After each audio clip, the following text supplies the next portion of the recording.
Hello दोस्तों, स्वागत है आप सभी का आपके अपने YouTube channel perfect physics bye विनय सर में। दोस्तों, आज की वीडियो में जो सेल का आंतरिक प्रतिरोध और विद्युत वाहक बल या सेल की टर्मिनल वोल्टता होती है, इन टॉपिक को आज हम क्लियर करेंगे। और सेल क्या होता है, कितने प्रकार का होता है, ये सब हम इस वीडियो में डिस्कस करने वाले हैं। चलिए दोस्तों, आज की वीडियो शुरू करते हैं। तो सबसे पहले हम सेल बता देते कि सेल होता क्या है। यदि थ्योरी लिखें तो थ्योरी हो जाएगी इसकी, एक ऐसी युक्ति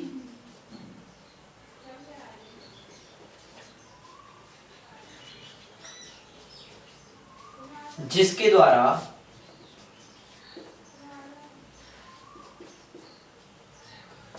विद्युत ऊर्जा को रासायनिक ऊर्जा में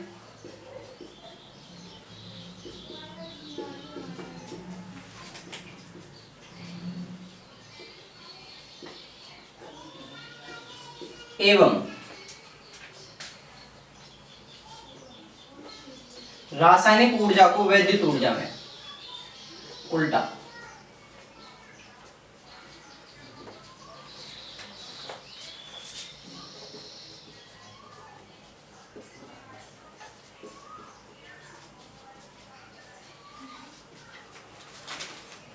में बदला जा सकता है।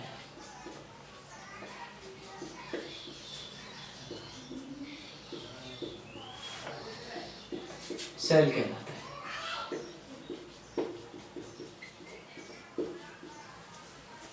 यानी सेल क्या होता है कि एक ऐसी युक्ति जिसके द्वारा हम केमिकल एनर्जी को इलेक्ट्रिक एनर्जी में और इलेक्ट्रिक एनर्जी को केमिकल एनर्जी में चेंज कर सकते हैं। तो ऐसी युक्ति, ऐसे कारक को हम क्या बोलते हैं, सेल बोलते हैं। तो दोस्तों, सेल होता है हमारा दो प्रकार का। यदि हम इसको डिनोट करना चाहें तो इसे ई से डिनोट करते हैं, एप्सिलॉन वाली ई से। ठीक है, ई से डिनोट करते हैं। और इसका जो चिन्ह होता है, सेल होता कैसा है, इस प्रकार से होता है, प्लस ये माइनस रहा और ये सेल का आंतरिक प्रतिरोध स्मॉल आर। ठीक है, सेल इस प्रकार से होता है ई। अब सेल होते हैं हमारे दो प्रकार के। सेलों के प्रकार बताएं तो सेल दो प्रकार के होते हैं। कौन कौन से? नंबर एक, पहला नंबर होता है प्राथमिक सेल। प्राथमिक सेल, इंग्लिश में इसको बोलते हैं प्राइमरी सेल। और दूसरा होता है द्वितीयक सेल। इंग्लिश में इसको बोलते हैं सेकेंडरी। यानी सेल होते हैं हमारे दो प्रकार के। पहला होता है प्राथमिक सेल। अब ये प्राथमिक सेल क्या होता है और द्वितीयक सेल क्या होता है, इनकी यदि हम डेफिनेशन लिखना चाहें तो वो क्या हो जाएगी। जो प्राथमिक सेल है उसे देखें आप।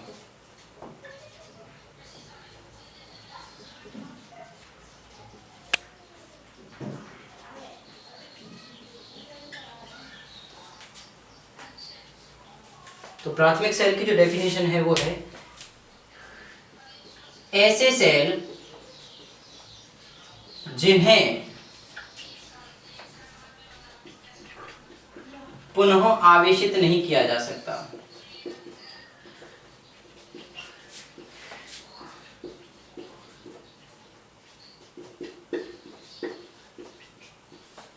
क्या कहलाते हैं? प्राथमिक सेल कहलाते हैं।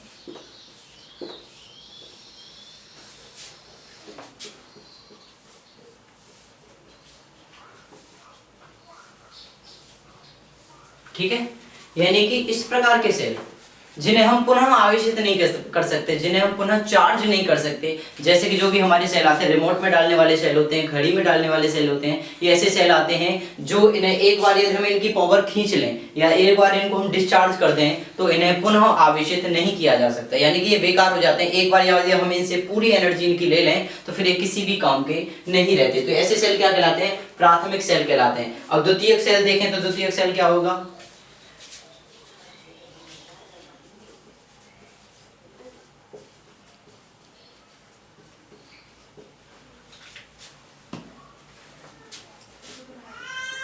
ऐसे सेल जिन्हें पुनः आवेशित किया जा सकता है।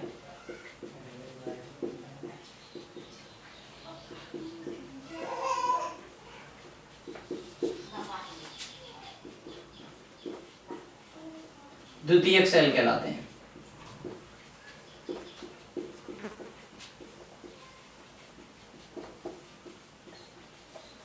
यानी कि एक सेल तो होते हैं जो यूज में लेने के बाद बिल्कुल खराब हो जाते हैं, और दूसरे सेल होते हैं हमारे सेल या बैटरी, जिन्हें एक बार यदि हम उनसे एनर्जी ले लें उसकी, तो पुनः उन्हें चार्ज करके फिर से उसकी एनर्जी को उसमें समायोजित किया जा सकता है। जैसे कि हमारे फोन की बैटरी है, हमारे लैपटॉप की बैटरी है, यानी सभी प्रकार की बैटरी क्या होती है, एक बार जिनको हम यूज कर लें फिर उन्हें पुनः हम चार्ज कर सकते हैं। तो ये कौन से टाइप में आता है, ये आता है हमारे द्वितीयक सेल यानी सेकेंडरी सेल में।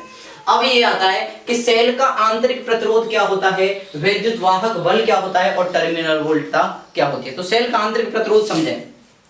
माना कोई सेल है जिस पे 60 वोल्ट लिखा है, मेरी बात को ध्यान से समझेंगे। कोई सेल है जिस पे लिखा है 60 वोल्ट, तो मैंने सेल बना दिया, लो पहले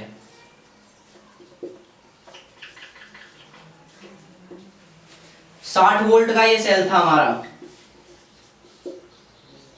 इस सेल से हमने एक बाह्य प्रतिरोध जोड़ दिया और यहां लगा दी एक कुंजी। तो जैसे हम कुंजी को ऑन करते हैं यानी परिपथ को बंद करते हैं, तो हमारे सेल से क्या जाती है, इसमें विद्युत धारा जाती है। ये था हमारा बाह्य प्रतिरोध R, कैपिटल R। तो यहां से जो 60 वोल्ट का जो हमारा ये था सेल, तो हमें यहां तक कितनी धारा पहुंचनी चाहिए थी, 60 वोल्ट ही पहुंचनी चाहिए थी। बट यहां पे 60 वोल्ट न पहुंच के कुछ कम धारा पहुंची, 60 से कम। क्यों? क्योंकि जो सेल था इसमें थी वोल्टेज हमारी 60 वोल्टेज, लेकिन सेल में क्या था, एक आंतरिक प्रतिरोध था जिसने थोड़ी सी ऊर्जा यानी थोड़ी सी विद्युत धारा क्या कर दी, खपत कर दी। यानी इतनी विद्युत धारा का इसने क्या कर दिया, रुकावट डाल दी, एक बाधा डाल दी, जिसके कारण इसका जो वोल्टेज थी यानी इस वोल्टेज के कारण जो हमारे आउटपुट में विद्युत धारा मिलनी थी उसके मान में थोड़ी सी क्या हो जाएगी, कमी हो जाएगी। ठीक है, तो सेल में क्या लगाता हुआ ये एक आंतरिक प्रतिरोध।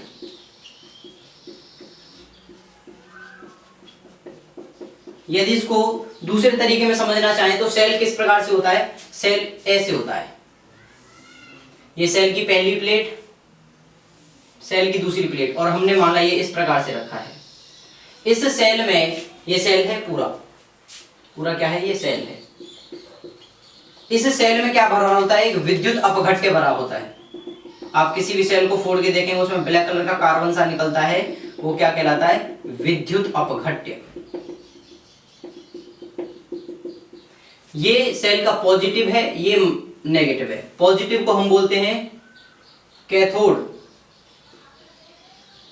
और नेगेटिव को हम बोलते हैं एनोड।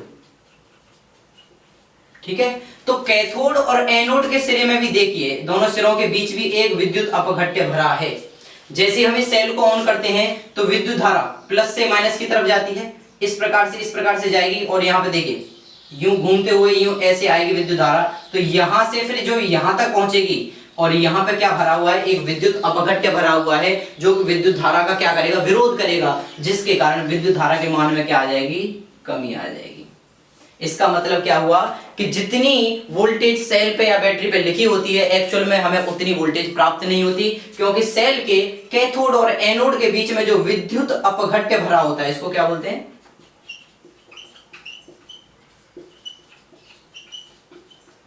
विद्युत अपघट्य। वह विद्युत अपघट्य क्या किसका काम करता है, आंतरिक प्रतिरोध का काम करता है। क्यों? क्योंकि जो विद्युत धारा के मार्ग में रुकावट डालता है उसे हम क्या बोलते हैं, उसे प्रतिरोध बोलते हैं। और ये सेल के अंदर था, इसीलिए हमने इसको क्या बोल दिया, आंतरिक प्रतिरोध। और आंतरिक प्रतिरोध को डिनोट करते हैं हम स्मॉल r से। चलिए इसकी डेफिनेशन नोट कर देते हैं अब आंतरिक प्रतिरोध की।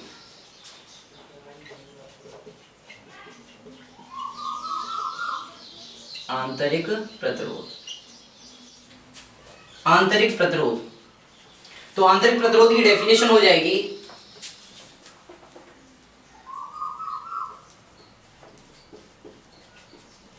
सेल के इलेक्ट्रोडों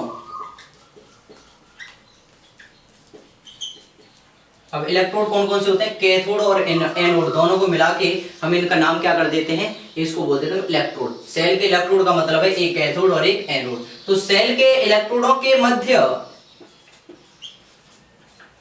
भरा अपघट्य पदार्थ, भरा वैद्युत अपघट्य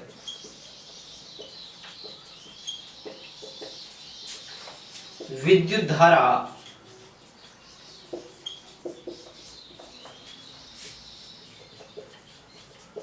के प्रवाह का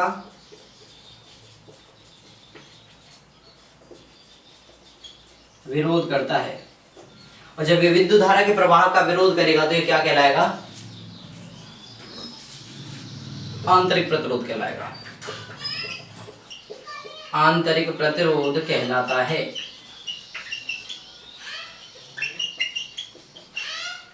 इसे स्मॉल आर से करते हैं हम डिनोट।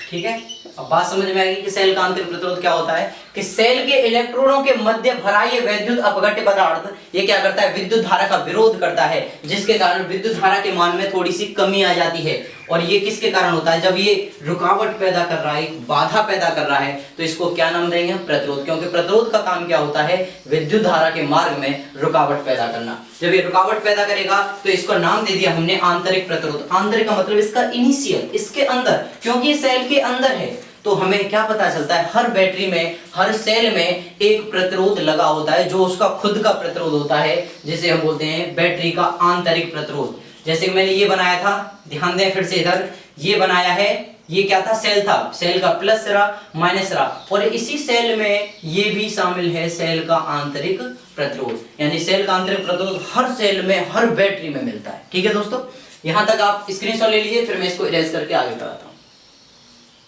सेल के इलेक्ट्रॉनों के मध्य जो विभवांतर आएगा, उस विभवांतर को हम क्या बोलेंगे, इलेक्ट्रोमोटिव फोर्स। नहीं ली जा रही हो तब सेल के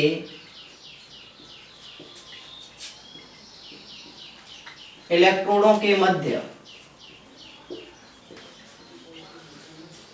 उत्पन्न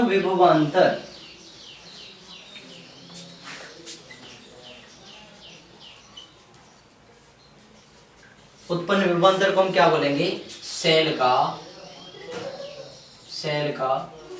वैद्युत वाहक बल।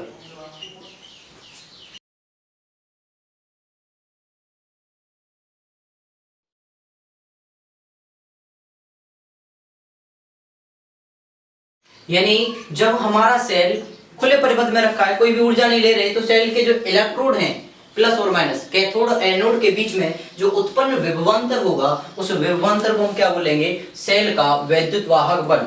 इसे ई से डिनोट करते हैं,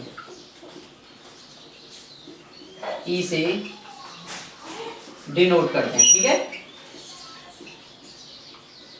अब ई से डिनोट करते हैं, ये होगा हमारा सेल का वैद्युत वाहक बल। इसके बाद में जो दूसरा पॉइंट है हमारा, वो है टर्मिनल वोल्टता। टर्मिनल वोल्टता,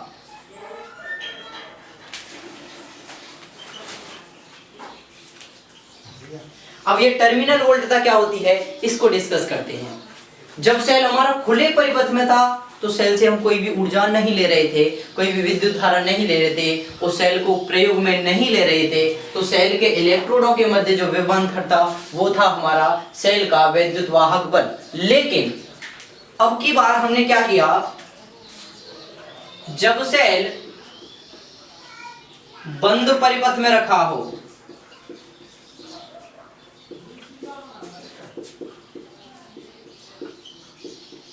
अर्थात सेल से वैद्युत धारा प्राप्त की जा रही हो,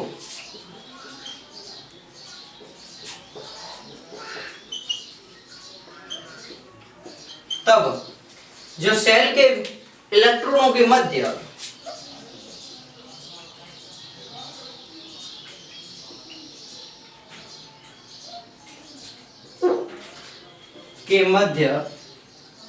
उत्पन्न विभवांतर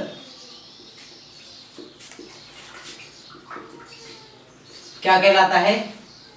सेल की टर्मिनल वोल्टता।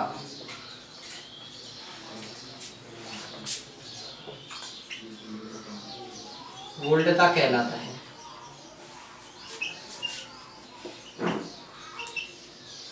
इसे V से डिनोट करते हैं, वैन वाली V।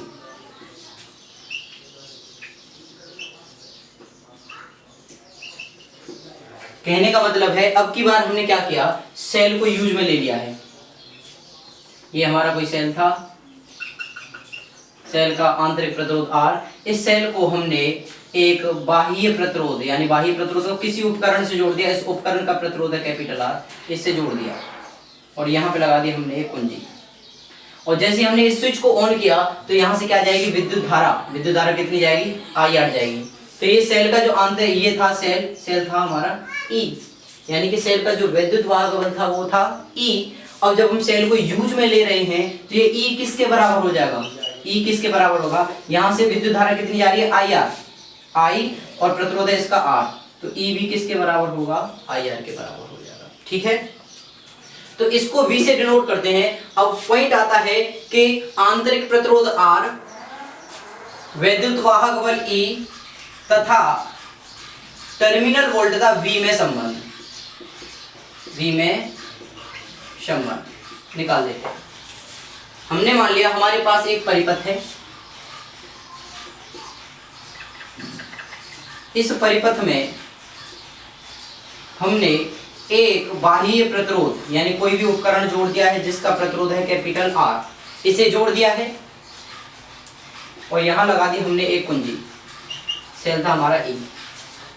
इस E सेल को जैसे हम कुंजी को ऑन करेंगे तो क्या होगा, ये सेल हमारा काम करना स्टार्ट कर देगा। तो यहाँ से कौन धारा जाएगी हमारी I, यहाँ तक पहुंच गई धारा I। ठीक है, धारा पहुंच गई हमारी I। अब E इधर से जान रही है, E यानी सेल को जैसे हमने ऑन किया तो धारा I हमारी चल रही है, तो E किसके बराबर हो जाएगा, E बराबर I into R।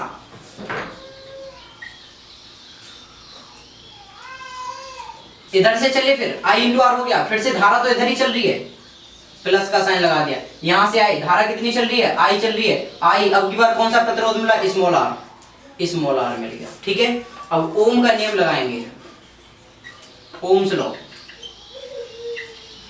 By Ohm's law देखें तो E is equal to I जगह पे हम क्या लगा सकते हैं, क्योंकि ओम ने जो नियम दिया था उसमें था V is equal to IR, तो इस IR की जगह पे हम लगा देंगे V प्लस IR। तो ये संबंध आ गया हमारा सेल के विद्युत वाहक बल, सेल की टर्मिनल वोल्टता और सेल के आंतरिक प्रतिरोध में। E बराबर V प्लस के IR। ठीक है, यहाँ पे E क्या है,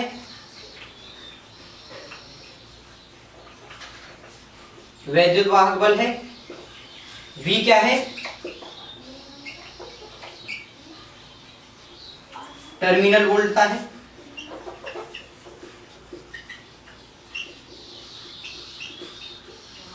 और ये R क्या है, आंतरिक प्रतिरोध है।